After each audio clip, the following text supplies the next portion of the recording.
So we're talking about a world that works this month. That's the theme.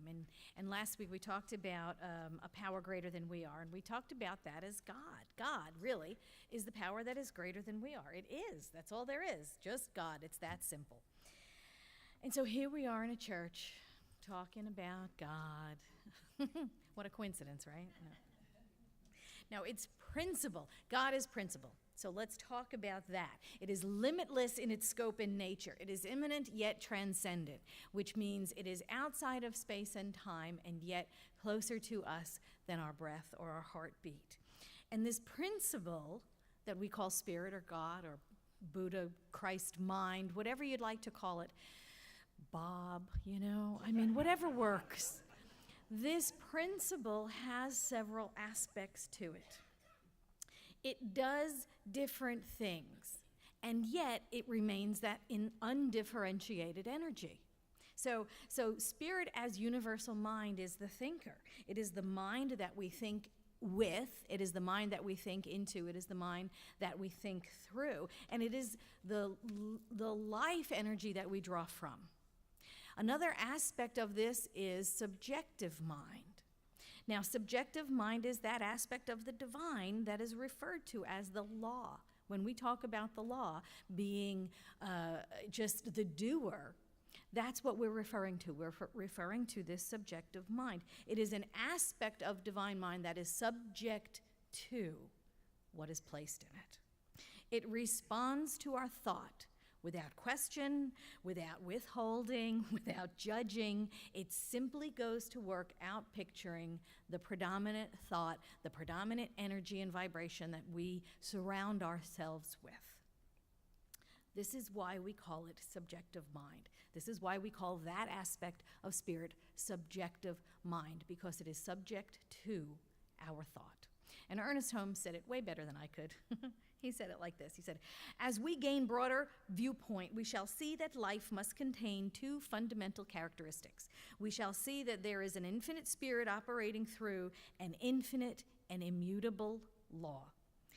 In this, cosmos and not chaos finds an external experience in reality." And he goes on to say, "Love points the way, and law makes the way possible."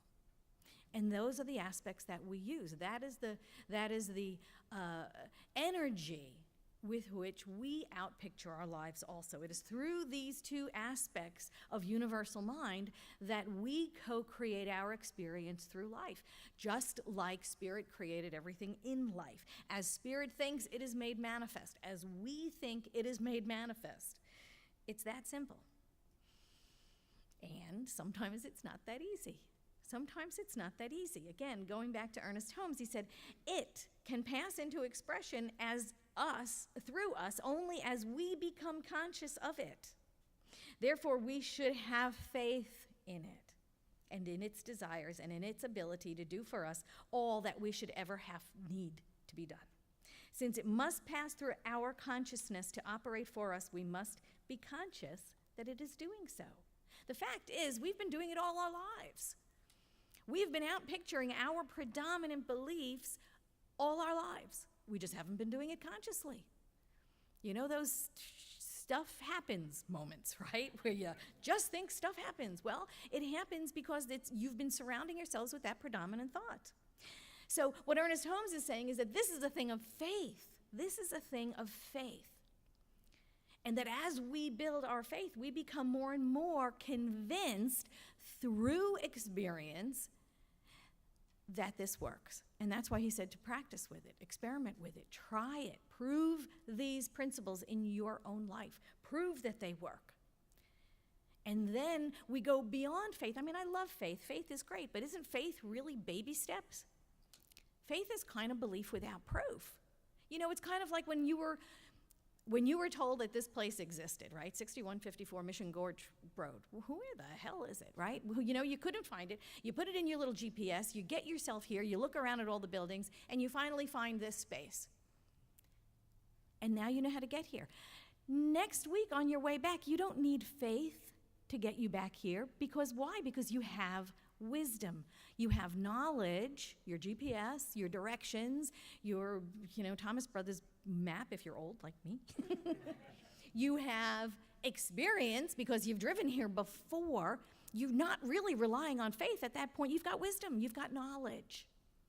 You know how to get here. So faith is great, but it is a baby step to wisdom. Wisdom is that knowledge and the experience with it.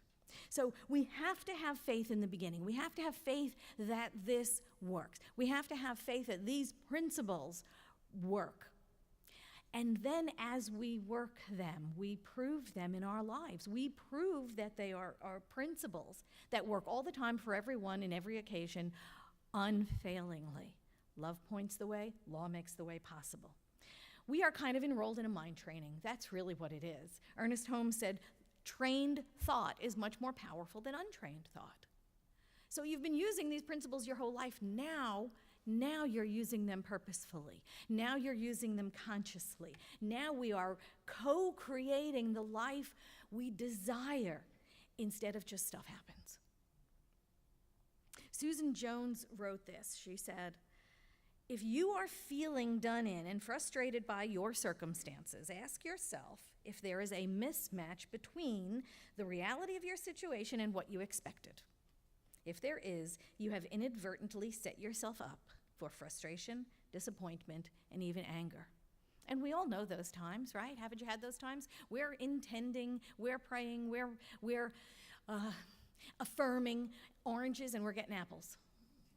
Right? And it's like, wait a minute, it's not working. I beg to differ with you. It's working perfectly. If you are affirming apples and getting oranges, the problem is not with the law. The law outpictures perfectly what is placed into it. The problem is our use of it. It is our use of it. Many people begin in a faith tradition like this. They start in New Thought. They start to use the principles, and they use it with power and intention, and they state it positively and affirmatively, and they make their intentions and their desires known, and they do that affirmative prayer, and then they follow it up with, I hope that does the trick. Oh my God. I hope that does it. Now, this entirely undercuts the affirmative statement. And it turns it into a conversation of, gee, I wonder if any good will come from this. Now, don't get me wrong, hope is good. Ernest Holmes said hope is better than despair. Okay, so as an energetic, it is one step higher. Hope is okay. But here's what he said about it. He said it is a subtle illusion, and it is an unconscious compromise of the powerful affirmative statement we've just made. Want me to say that again? Hope is a subtle illusion, and it is an unconscious compromise of the powerful affirmative statement we just prayed.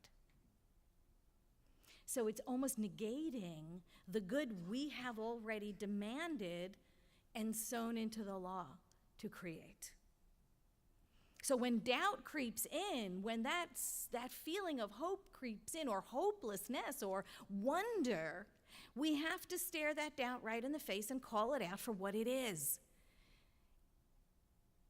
It's not a thing of reality. It is looking at a condition. That's all it's doing. It's looking at a condition. Our doubt and our fear is looking at a condition, and it has to be called out for what it is. Remember when Terry McBride was here at the first Sunday of this month, and he talked about his journey of healing. He talked about the physical illness that he had and the 26 surgeries and the 12 or 15 years it took him to really heal his body. But he did it in the same way, that he looked at that subtle undermining of his statement of well-being, and he called it out for what it was. BS. I didn't even say it. How about that? It's just a belief system. It's that BS I'm talking about. It's simply a belief system. It's not the truth. It was looking at the condition. He heard what the experts said. He heard what the doctors said when they walked into his room and said, lots of people live very full and complete lives in wheelchairs. And he looked at that for what it was. It's a statement of a condition. It's a temporary, and conditions change, and we know that. subtle illusion and unconscious compromise of the powerful statement of faith. He looked at it for what it was, and he was not going to stop. He was not going to stop there until he got the demonstration that he desired. The principle works.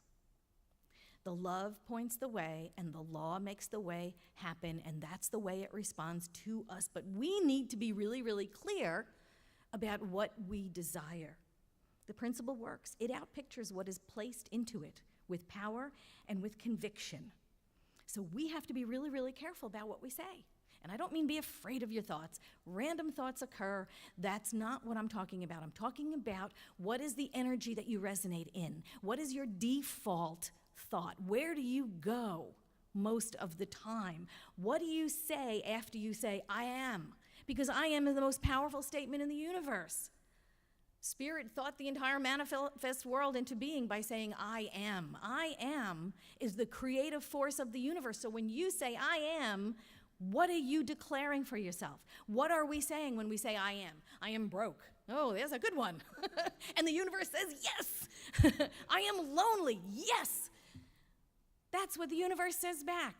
I am in lack. Oh, yes, you are. I am sick. Yes. The universe continues to say yes. It reflects back at us the predominant thought, the one we're steeped in, the default thought, the one we keep going back to over and over and over again, when we don't even think we're thinking. That little old tape keeps, oh God, am I old? That little MP3 player keeps running through our minds, and it keeps repeating and repeating that default thought.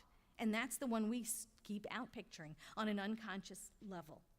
Whatever those statements are, whatever those thoughts are, whatever we think over and over and over again, we wind up manifesting. We wind up outpicturing. It winds up being the life we live. The thoughts we keep having is the world we keep building. We live in a reflective universe. We need to be sure, like Ernest Holmes said, trained thought is much more powerful than untrained thought. So we need to be sure what we are thinking. Because what we're thinking, we're embodying, we're believing, we're demonstrating. So it is incumbent upon us to know the higher truth for ourselves. We must know the higher truth for ourselves and not keep reaffirming current conditions. Conditions change. Conditions, just like thoughts, change. You know, Louise Hay, right? It's just a thought, and thoughts can be changed. The current condition is just a result of a thought. The current condition can be changed. Oprah Winfrey said this. You know, guys know Oprah Winfrey, right? I know, TV, goodness. Okay. She said this. She said, if you concentrate on what you don't have, you will never, ever have enough. Let me say that again. If you concentrate on what you don't have, you will never, ever have enough. Where are you placing your thoughts? What is your default setting on? What are you resonating with? What is that energy that you're surrounding yourself with? If it's not enoughness, you need to look at that. If it's lack, you need to look at that. If it's love, you need to look at that. And say more, please. Okay, you need to expand that. Whatever that default setting is. If you're affirming apples but getting oranges all day long, you're not in alignment with what you claim is your truth.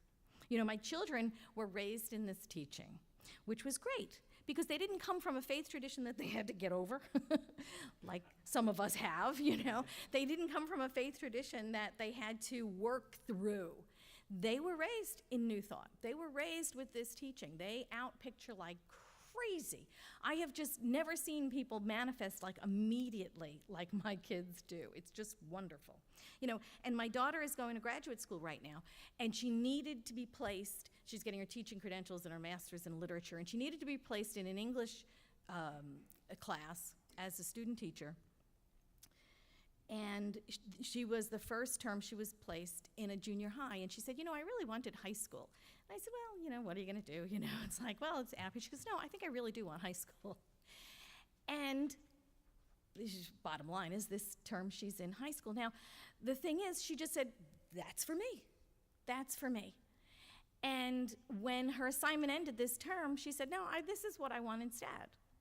And when she got the assignment, it was a byproduct of her going to the school that she wanted to go to, talking to the head of the English department, and resonating with them, and talking to the principal. And so they called her program and said, hey, we'd really love for her to be a student teacher here at our school. So when she was given that assignment, it was a combination of treat and move your feet, right? It was treat and move your feet. She didn't just say, oh, I want high school, and sit back and do nothing. She said, this is what I want, and then you start moving your feet in that direction. It's kind of like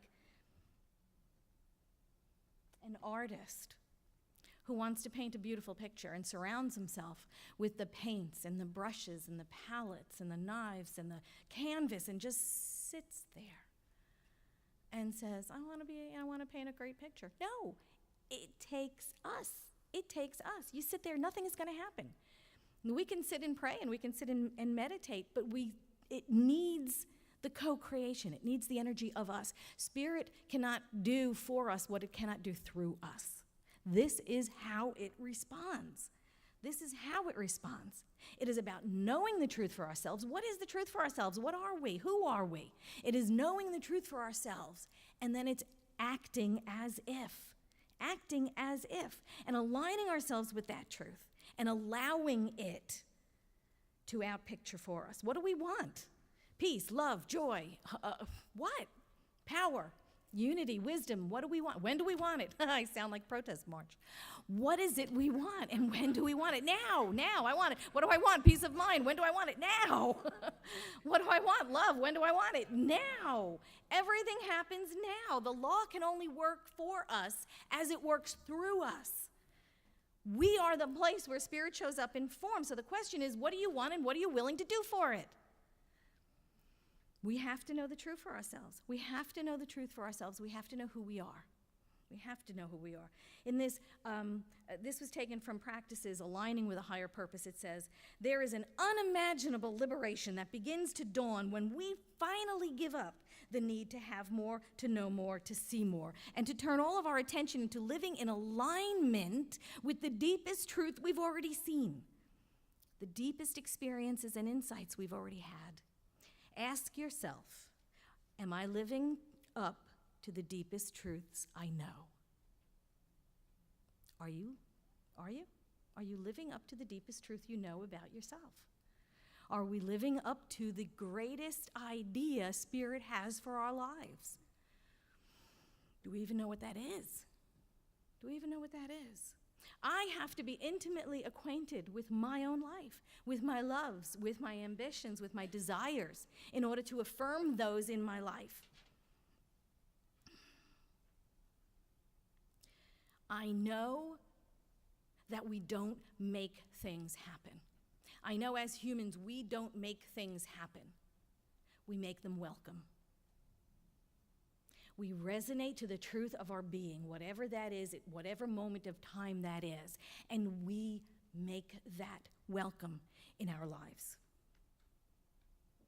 We align ourselves with this greater power, that power that we draw life from. We align ourselves with that and with our own higher purpose, and we outpicture that. This is the direct experience with the divine. This direct experience with the divine is your own experience. It's not mine, and I can't tell you about yours. Only you can. This is why I love this faith tradition. It is a revelation. It is not a dogma. Nobody gives you a book and says, here, do this, dress this way, say these words, and you too can be a religious scientist. It's about your own experience of the divine. And there's nothing I can tell you. Standing here, there's nothing I can tell you about that, except to say you have to have your own. You have to have your own. I can stand up here and I can relate to you all I want about my experience of being intimate with this divine power and presence we call Spirit. But this teaching is about you having your own experience. And then you come up and you tell everybody. Joel Goldsmith said this. He said, when you examine the lives of mystics, and that's who each and every one of us are, each and every person here, we are mystics. When you examine the lives of mystics, you find that this is what happens. No one of them ever studied to become a mystic. Each one had an experience, and that experience changed his life. As a matter of fact, in every case, a mystic was able to give that experience or relate that experience to those who became his disciples and followers. And some of those, in turn, were able to relate that experience to their disciples and their followers. But with each generation, it becomes a less vital experience until finally it vanishes completely. This faith tradition that we're engaged in, this spiritual walk that we are participating in together, it is not about me telling you about my experience. It is about having a place. It's about being a container for each one of us to have that experience, to have that intimate relationship with the divine, to have your own experience with the divine, to allow yourself to make it welcome, to court the presence, to experiment with these principles, the love that you know is in your heart's desire, that seed of perfection that is nestled within you, your soul that is calling for you to do that bigger, greater thing that Spirit knows you are. And it is to do it in this safe space, to practice these principles, to be that energy that calls that greater experience into being. That's why we're here. It is of utmost importance that each one of us have our own experience, that each one of us experiment with this power and presence, and that each one of us prove these principles to our own satisfaction. We must prove that this power responds to each of us to the extent that we believe it, we embody it, and we demonstrate it in our lives. Are you with me? Are you ready for 2014 to be the best year of your life? Yes. Then do this work. Then practice these principles. Then prove them into your life. Throw out the books and the sermons and the talks and prove it in your own life. Thank you so much.